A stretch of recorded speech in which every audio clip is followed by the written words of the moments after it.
ITAR involves data release to international entities. Oh, interesting. Yeah, well, again, those of you familiar with the security of the software, let's do a quick run through. It's encrypted before it's transferred at 256-bit AES. It's transferred over a 128-bit SSL, and then it's stored at an additional 1024-bit AES at a first data center, and then it's replicated to a geographically separate second data center. So hugely secure. There is no international release of information or release of information to anyone. And for HIPAA compliance, it's locked down even more so where there is no password recovery option, which would also probably fall under ITAR. So if the password's lost, the data's lost. Well, it's still there, but it's just an encrypted mess and no one can get to it. We won't store any way of recovering a password, things like that.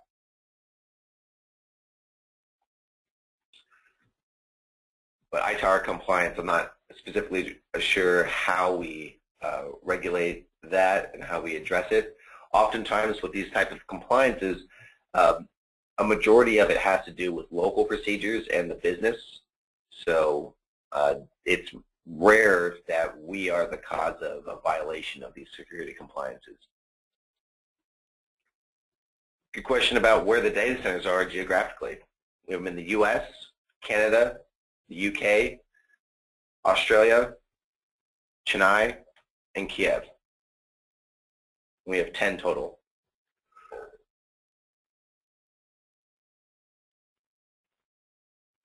It is correct. So it says it would be the responsibility of the individual company to ensure ITAR regulations are adhered to. Definitely.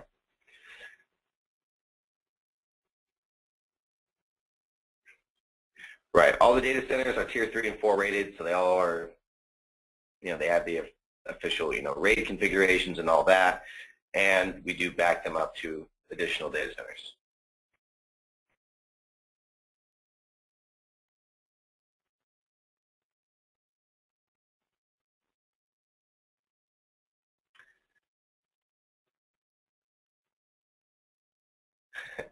Michael says he is sold an accounting firm. Tax time is coming, and it's an easy sell. Definitely. And accounting firms, financial firms, and legal firms love the version history and the fact that we don't charge for versioning and we don't ever purge different versions of files. So it's great. We actually even have an accounting firm who signed up as a partner with us, and they offer a backup account to each one of their customers so they can back up their financial data so that when they come back the next year or the next quarter, whatever their schedule is, they know that the information is going to be there and they don't have to worry about going back and redoing a lot of work. So definitely accounting firms they're in the money, and you're probably going to get a lot of reference individual user customers from them as well.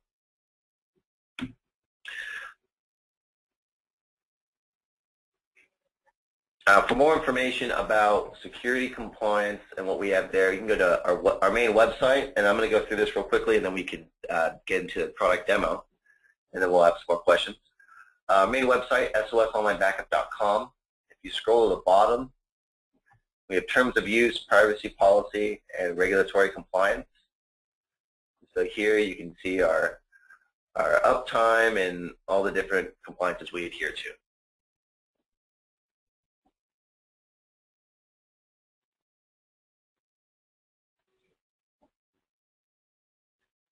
Also, what's great, if you come to support,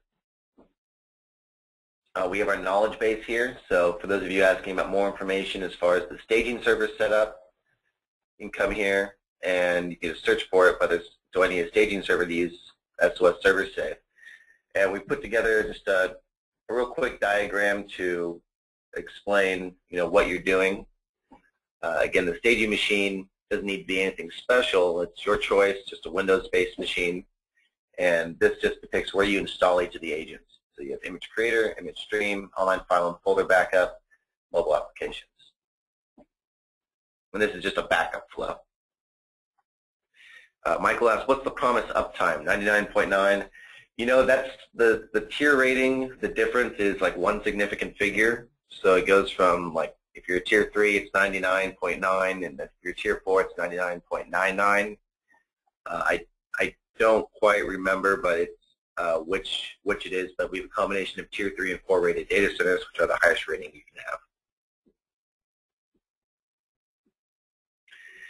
And ACOS, is that correct? Sorry if I'm butchering your name. ACOS is concerned with Canadian FIPA, which says that data must be stored on Canadian soil. Can you have a guarantee? Yeah, when you come to the program, just ask the partner team to make sure that all your data is going to the Canadian data center. The backup data won't leave that data center, but we do store backup account information. It could be anywhere in the world.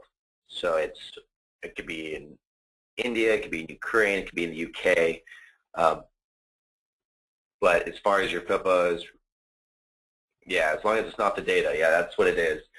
And it's good to see that that's changed to now allow for offsite backup, because I know in 2009, they rolled back offsite backup, and they made that illegal. So actually, online backup violates FIPA, or did for a number of years, because of some data security issue they had with a major healthcare provider in Canada, and they weren't allowed to have offsite backup. So good to hear that that's back in practice. It's one of those silly things where governments really have good intentions, but they're just not that good at getting these types of things together. Okay, and if you have more information about the partner program, you can come here, and it goes through the web package, what is it, etc. How do you update it? So we'll send you some articles when we deliver. But let's get right into showing what the backend looks like. So when you come through our partner program, we have a project where we're going to turn around, we're going to ask some information from you. What do you want to call the product? What's the domain that we're going to use to host to the web package that we're going to be providing for you? Those sorts of things. And then we're going to turn it around. So we just ask you for a couple pieces of information and go. When you log in, you're going to see something like this. So those of you who have been in our program for a while, you'll be happy to see that delivery is a lot simpler. You have one login you need to keep track of, and this gives you keys to the kingdom. So this top left section involves cloud space information, and will link right to your web package. So if I add user, it's going to pull me into the web package so I can sign up a user.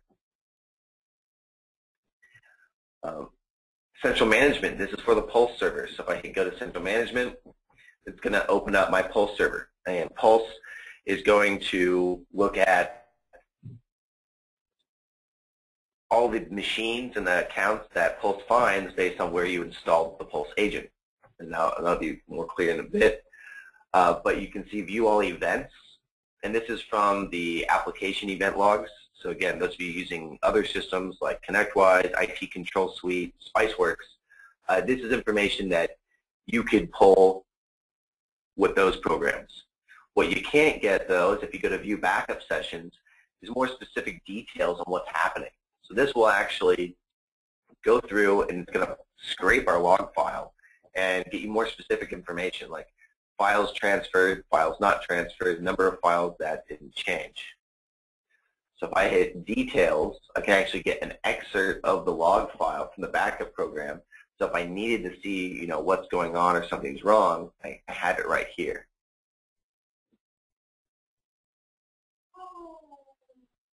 So this gives you a little more information before you actually have to log in and start doing some troubleshooting if that's necessary at all.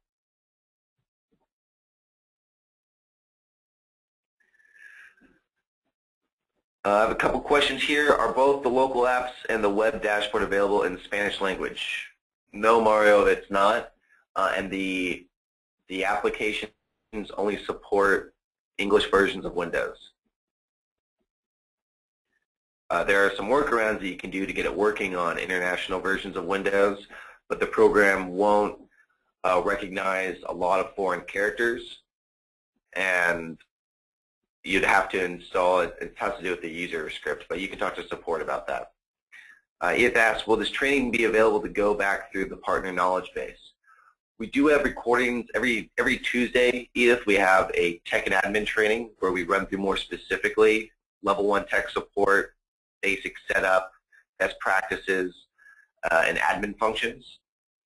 And again, that's part of our partner program, is that we do have live webinars almost every day for our partners who are signed up with us to go through things like technical best practices and level 1 tech support training, as well as market positioning, how to put together your managed service packages better and make money in this program.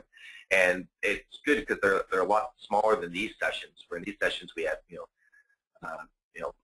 50 people on the line, and the sessions for our partners, it's typically smaller, a handful, maybe 5 to 10 people at most. And so it can be very specific as a discussion with you, and that's how we like to grow our program and how we identified why this program is going to be so awesome. And how we set our goals was by getting all the feedback from you, our partners. All right, so backup sessions. You can also control backup policies. So a policy is a backup set and schedule. So once you've installed the backup program on a machine and you've installed Pulse on that machine, you can choose to change the backup set if you want.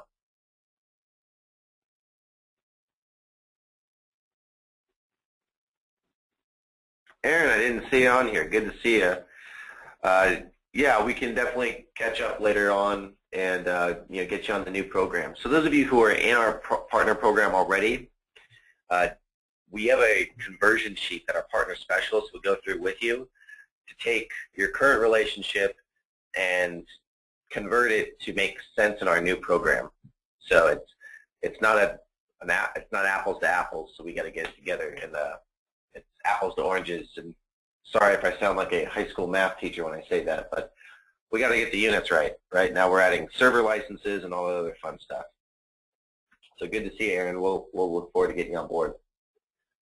Okay, so specifically, what is the web package? Well, the web package, it's a web application, and it allows you to really go to market and have kind of a product website. So you would link this in between your main site, and this allows you to,